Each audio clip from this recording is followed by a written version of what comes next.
इस वीडियो में हम लोग क्लास 10th के एनसीईआरटी बुक का सलूशन करेंगे, जिसमें से एक्सरसाइज 1.2 को करेंगे, जिसमें क्वेश्चन नंबर 5 से लेकर क्वेश्चन नंबर 7 तक के क्वेश्चनों को करेंगे। इसके पहले एक वीडियो डाला गया जिसमें क्वेश्चन नंबर 1 से लेकर क्वेश्चन नंबर 4 तक के क्वेश्चनों को सॉल्व किया गया है। अगर उस वीडियो को नहीं देखें तो उसे जाकर आप लोग देख लीजिए। तो चलिए इस वीडियो को स्टार्ट करते हैं और क्वेश्चन नंबर 5 को देखते हैं।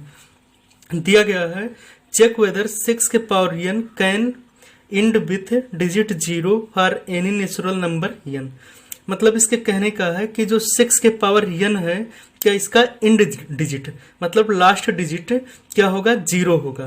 क्या हो सकता है या नहीं हो सकता, ठीक है। अगर होगा तो क्यों होगा, अगर नहीं होगा तो क्यों नहीं होगा, ठीक है। ये बताना है आपको। जहां पर n एक क्या है, नेचुरल नंबर है। जैसे 6 के पावर 1 करेंगे तो ये 6 आएगा, 6 के पावर 2 करेंगे 36 आएगा। तो ये जो लास्ट वाला डिजिट है ये कह रहा है कि 0 होगा या नहीं होगा। अगर होगा तो क्यों होगा, अगर नहीं होगा तो क्यों नहीं होगा, ये बताना है आपको। तो आप पहले से ही जानते हैं कि अगर लास्ट में 0 लाना है आपको, ठीक है। अगर लास्ट में 0 लाना है तो उसका पेयर होना चाहिए 2 into 5 का। मतलब जो प्राइम नंबर होना चाहिए उसका प्राइम फैक्टर जो होना चाहिए 2 into 5 होना चाहिए। क्योंकि अगर 2 into 5 का एक पेयर होगा तो 5 2 जा 10 होता है, एक 0 होगा, ठीक है। लास्ट में एक 0 होगा। मतलब कहने का ये है कि प्राइम फैक्टर जब करेंगे आप इस 6 का तो उसमें 2 और 5 का एक पेयर बनना चाहिए। अगर एक पेयर बनता है तो लास्ट में एक 0 होगा। अगर 2 पेयर बनता है तो लास्ट में 2 0 होगा। अगर 3 पेयर बनता है तो लास्ट में 3 0 होगा। जैसे कि अगर 2 पेयर बनेगा तो 100 हो जाएगा, 3 पेयर बनेगा तो 1000 हो जाएगा, ठीक है। तो चलिए देखते हैं कैसे, किस तरह से आपको इसे लगाना है। देखिए आप लिखेंगे सबसे पहले, इफ ये नंबर इंड या ends with 0 prime factors must be 2 into 5। मतलब अगर किसी भी नंबर में लास्ट में 0 हमें चाहिए तो उसका प्राइम फैक्टर क्या होना चाहिए, 2 into 5 होना चाहिए। ये जरूरी है, ठीक है। क्यों होना चाहिए तो आप अभी समझ चुके हैं। उसके बाद में देखिए, अगर 6 के पावर n है, ठीक है, 6 के पावर n है तो आप इसे लिख सकते हैं केवल और केवल 6 का प्राइम फैक्टर करेंगे तो 2 into 3 लिखेंगे, 2 into 3 के पावर n। अब देखिए इसमें 2 तो है लेकिन 5 नहीं है। अगर 5 होता तो इसका लास्ट में 0 होता, लेकिन इसमें 5 नहीं है, इसीलिए क्या है, ये 0 नहीं है। तो मतलब इसके इंड में क्या होगा, इंड डिजिट क्या होगा, 0 नहीं होगा।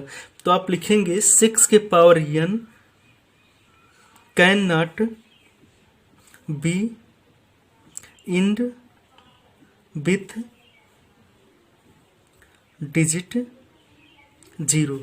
क्यों इंड डिजिट 0 नहीं होगा, क्योंकि because it's prime factors do not contain pair of 2 into 5, ठीक है। क्योंकि इसका पेयर जो है वो क्या है कि 2 into 5 के पेयर में नहीं है, इसीलिए क्या होगा कि इसका इंड डिजिट 0 नहीं होगा। चलिए क्वेश्चन नंबर 6 को देखते हैं। दिया है, explain why 7 into 11 into 13 plus 13 and 7 into 6 into 5 into 4 into 3 into 2 into 1 plus 5 are composite number। मतलब क्यों ये दोनों कंपोजिट नंबर हैं, ये आपको बताना है। तो सबसे पहले तो आप ये समझ लीजिए कंपोजिट नंबर होता क्या है। देखिए नंबर 2 तरह के होते हैं, एक प्राइम होता है और एक होता है कंपोजिट, ठीक है। प्राइम नंबर क्या होते हैं, ऐसे नंबर जिनके केवल 2 फैक्टर हों, ठीक है। मतलब ऐसे नंबर जो केवल अपने आप से डिवाइड हो या और किसी नंबर से डिवाइड हो जाएं तो उसे अपने आप से डिवाइड हो और 1 से डिवाइड हो तो उसे हम कहते हैं प्राइम नंबर। जैसे 2 है, 2 क्या होता है, 1 से डिवाइड होगा और 2 से डिवाइड होगा, ठीक है। 3 है, ये भी 1 से और 2 से डिवाइड होगा, 3 से डिवाइड होगा। तो ये क्या है, एक प्राइम नंबर है। 2 और 3 प्राइम नंबर है। मतलब ऐसे नंबर जिसके केवल दो फैक्टर हो सकते हैं उसे हम कहते हैं प्राइम नंबर।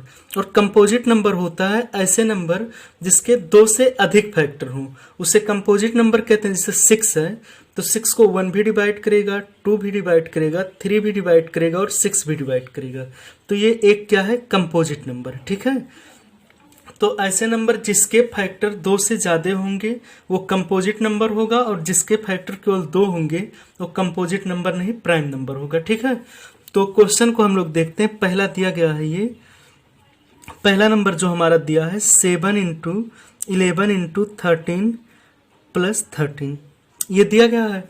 अब कह रहा है ये एक कंपोजिट नंबर है, तो देखते हैं अगर इसके 3 फैक्टर से ज्यादा फैक्टर हो जाते हैं तो 2 फैक्टर से ज्यादा फैक्टर हो जाते हैं तो ये एक कंपोजिट नंबर होगा।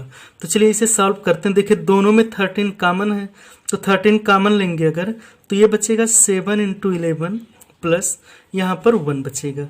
ये हो जाएगा 13 इंटू 11 से बन जा 77 और 1 78। ठीक है, इतना हुआ। अब यह इसे लिख सकते हैं आप 13 इंटू 78 को लिख सकते हैं 13, इसका प्राइम फैक्टर करेंगे जब इंटू 6 कर सकते हैं, या 3 इंटू 2। अब देखिए यहाँ पर ये क्या है, 1 2 3, इस नंबर के 3 फैक्टर हो गए और एक 1 तो रहता ही है, 4 फैक्टर मतलब 2 से ज्यादा फैक्टर हो गए, इसीलिए ये क्या है, कंपोजिट नंबर है। So this is a composite number. ठीक है, अब ऐसे दूसरे वाले डिजिट को अगर हम चेक करते हैं इसको, ठीक है, इसको अगर चेक करते हैं तो देखिए यहीं से हम पहले दोनों में 5 को कॉमन ले लेते हैं। अब अगर हम 5 को कॉमन ले लेंगे तो बचेगा यहाँ पर 7 इंटू 6 इंटू 5 को तो निकाल चुके हैं, बचेगा 4 इंटू 3 इंटू 2 प्लस यहाँ पर बचेगा 1, और 1 को छोड़ देते क्योंकि 1 का मल्टीप्लाई करेंगे तो 1 ही रहेगा। देखिए ये हो जाएगा 5 इंटू, इसका अगर मल्टीप्लाई करते हैं तो 1008 आएगा प्लस 1, या 5 इंटू 1009। अब देखिए इसके 2 फैक्टर और एक फैक्टर इसका क्या हो सकता है, 1 हो सकता है, तो 2 से ज्यादा फैक्टर। ठीक है, सो दिस इज ये कंपोजिट नंबर। ठीक है, क्वेश्चन नंबर 7 को देखते हैं। दिया गया है there is a circular path around a sport field, मतलब एक स्पोर्ट फील्ड के चारों तरफ क्या है, एक सर्कुलर पाथ है। Sonia takes 18 minute to drive 1 round of the field, मतलब सोनिया क्या करती है कि एक राउंड ड्राइव करने में 18 मिनट लेती है, फील्ड का एक राउंड ड्राइव करने में 18 मिनट लेती है।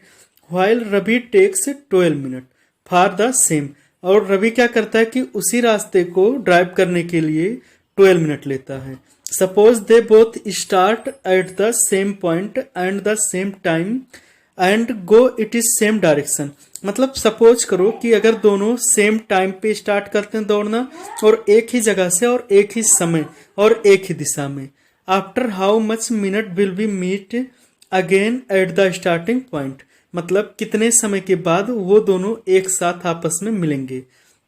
तो क्वेश्चन के कहने का मतलब है कि एक ऐसे सर्कुलर पाथ है। ठीक है, यहां से दोनों लोग सोनिया और रवि दोनों दौड़ना स्टार्ट करते हैं।